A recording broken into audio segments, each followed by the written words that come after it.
Siamo qui nella chiesa di San Pietro in via Pirandello in occasione della presentazione della 22esima giornata nazionale della colletta alimentare, un'iniziativa organizzata dalla Fondazione Onlus Banco Alimentare. Al microfono Federico Bassi. Sì, siamo qui ad Agrigento a presentare la colletta alimentare che sarà sabato prossimo in tutti i supermercati d'Italia, quindi anche qui ad Agrigento. Quest'anno passeremo la quota a 13.000 supermercati aderenti, grazie a un vero e proprio esercito di volontari. Saranno 145.000 quest'anno, muniti di pettorina, fuori dai supermercati inviteranno tutti i clienti a fare la spesa, oltre che per sé anche per chi ha più bisogno. In particolare noi chiediamo alimenti come omogeneizzati, latte in polvere, sughi, pelati, tonno in scatola, carne in scatola, che sono quegli alimenti che durante il resto dell'anno più difficoltosamente Banco Alimentare riesce a recuperare. Questi alimenti verranno poi dati alle 8.000 strutture caritative convenzionate con la nostra rete, che a loro volta li daranno a 1.500.000 persone in stato di bisogno. Angelo Sortino, coordinatore della colletta alimentare di Agrigento. Quali sono i punti vendita e dove verranno redistribuiti gli alimenti raccolti nei supermercati? I punti vendita che aderiscono all'iniziativa sono 17 in Agrigento. Sono i punti vendita, i più grandi punti vendita che abbiamo ad Agrigento, da via Leonardo Sciascia, via Unità d'Italia, anche punti vendita di Agrigento.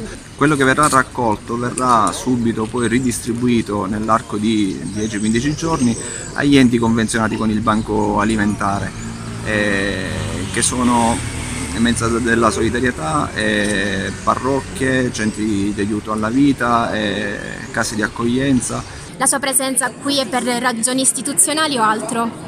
Evidentemente è una ragione assolutamente personale, dovuta alla vicinanza nell'ambito del lavoro che svolgo in prefettura di alcuni componenti di una famiglia che organizza questa bella iniziativa. Quindi sì, sono qui ovviamente per questioni personali e perché sento di condividere, diciamo, su un piano ideale le motivazioni che spingono ad organizzare la colletta alimentare. Vuole lanciare un messaggio anche alla cittadinanza?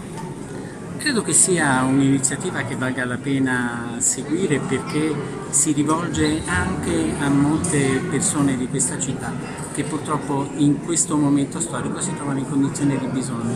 Quindi un segno di solidarietà importante, particolarmente significativo anche dal mio punto di vista. Durante la presentazione vi sarà un intervento dei ragazzi del liceo scientifico Leonardo, i quali parleranno della loro esperienza passata. Sì, è già il secondo anno che partecipiamo all'iniziativa promossa dal Banco Alimentare, perché già dall'anno scorso siamo stati toccati emotivamente venendo a contatto con coloro che donano, contribuendo a risolvere il problema del disagio economico e sociale che affligge parte dei nostri concittadini. Attenti anche il giorno 24?